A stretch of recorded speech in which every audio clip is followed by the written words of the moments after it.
informasinya dipotong-potong terkait dengan seolah-olah tidak benar ada kesimpulan hakim pra-peradilan bahwa Pak FA menerima 40 miliar dari Tankian.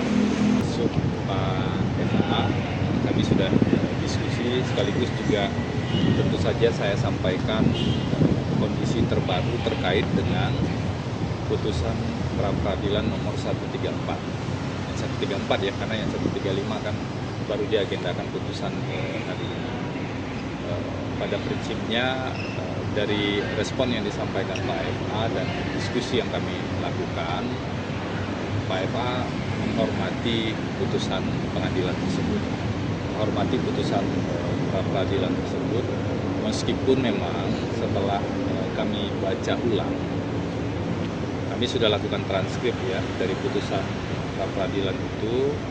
Totalnya dari transkrip cepat saja itu sekitar 50-an halaman ya yang dibacakan. Setelah kami baca ulang, memang terdapat sejumlah catatan ya, dan menurut kami ada bias-bias begitu dalam pemahaman terhadap fakta persidangan yang ada.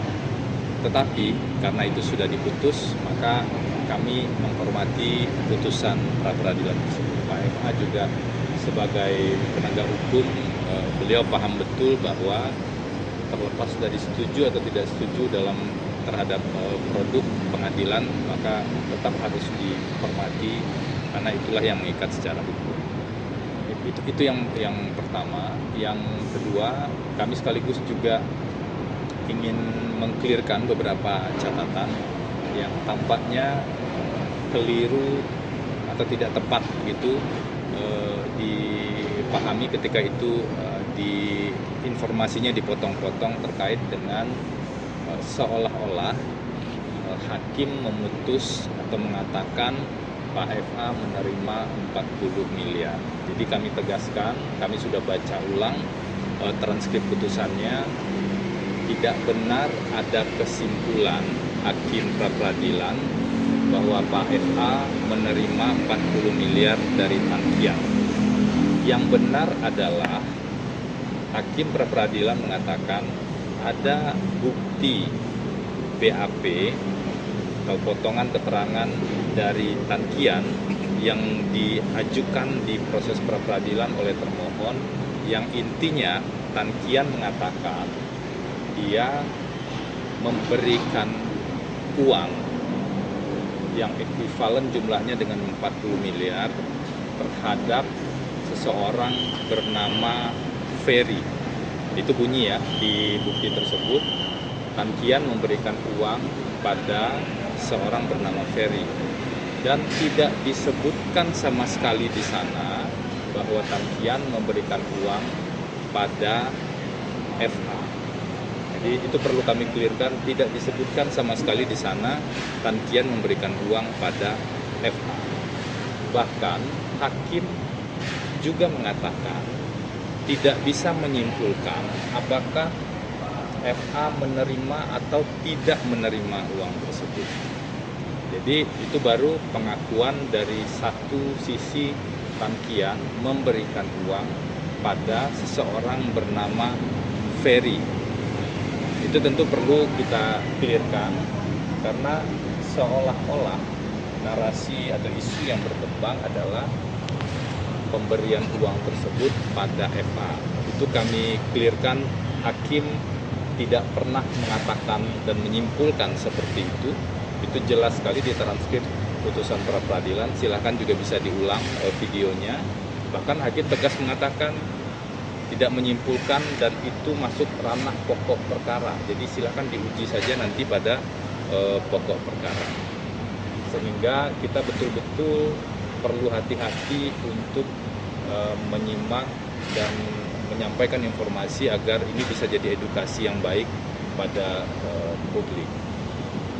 Ada satu kekhawatiran kami juga ke depan, kalau putusan pra-peradilan atau bagian dari putusan pra-peradilan ini kemudian digunakan oleh penegak hukum di seluruh Indonesia, maka semua orang yang diduga melakukan tindak pidana, dia bisa langsung jadi tersangka.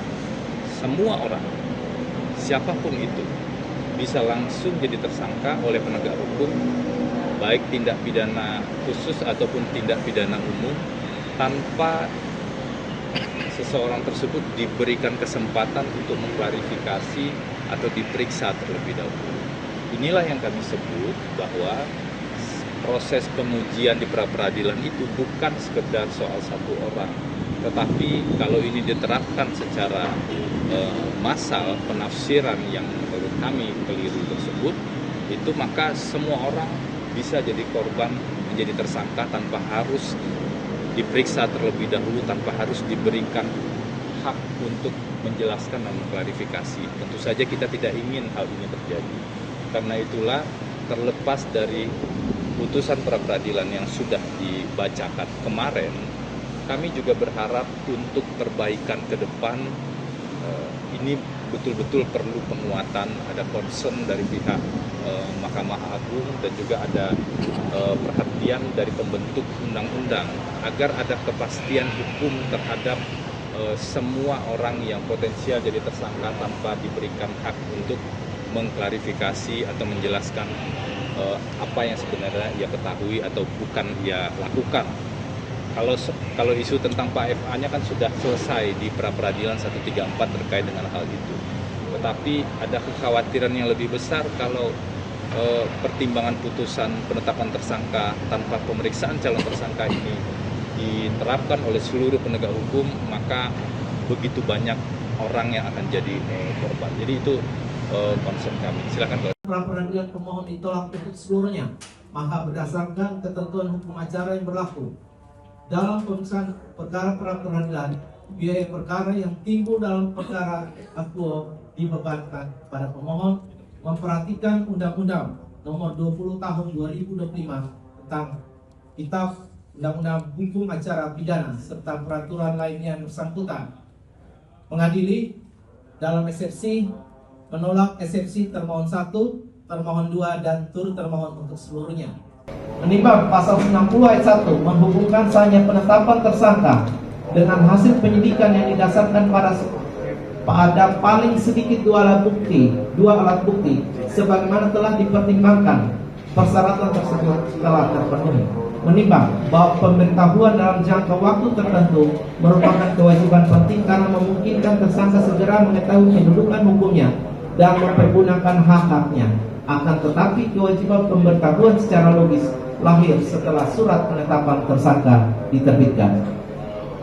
Menimbang bahwa oleh karena itu, jika terdapat kekurangan dalam tata cara ataupun waktu pemberitahuan, kekurangan tersebut tidak secara otomatis dapat ditarik mundur untuk meniadakan keadaan objektif bahwa sebelum penetapan tersangka telah tersedia minimal 2 alat bukti. Menimbang bahwa hal yang sama berlaku terhadap kekurangan formal dalam isi surat sepanjang tidak menghilangkan identitas orang yang ditetapkan, perkara yang disangkakan, dan kemampuan yang bersangkutan untuk mengetahui serta membela kepentingan hukumnya. Tidak setiap kekurangan redaksional mempunyai akibat batal demi hukum apabila undang-undang tidak menentukan akibat demikian. Menimbang bahwa tentunya para termohon tetap terikat untuk memenuhi sepenuhnya hak pemberitahuan dan hak-hak tersangka sebagaimana KUHP. Namun, mekanisme pra-peradilan tidak boleh menyamakan tahap ketidaksempurnaan administrasi pasca penetapan dengan ketiadaan syarat 2 alat bukti yang menjadi dasar lahirnya status tersangka. Menimbang oleh karena dalil pemohon pada bagian ini tidak cukup beralasan untuk membatalkan penetapan tersangka. 7. Penetapan tersangka tindak pidana pencucian uang tanpa predikat crime. Menimbang bahwa pemohon selanjutnya mendalilkan penetapan dirinya sebagai tersangka tindak pidana pencucian uang tidak sah karena tidak terdapat predikat crime atau tidak tindak pidana asal yang terlebih dahulu terbukti menghasilkan harta kekayaan yang kemudian diduga dicuci. Sedangkan menurut pemohon TPPU merupakan follow up crime yang secara logis merupakan yuridis tidak mungkin berdiri tanpa tindak pidana asal. Subscribe, share, like, and comment. Subscribe, share, like, and comment. Subscribe, share, like, and comment. Subscribe, share, like, and comment. Subscribe, share, like, and comment.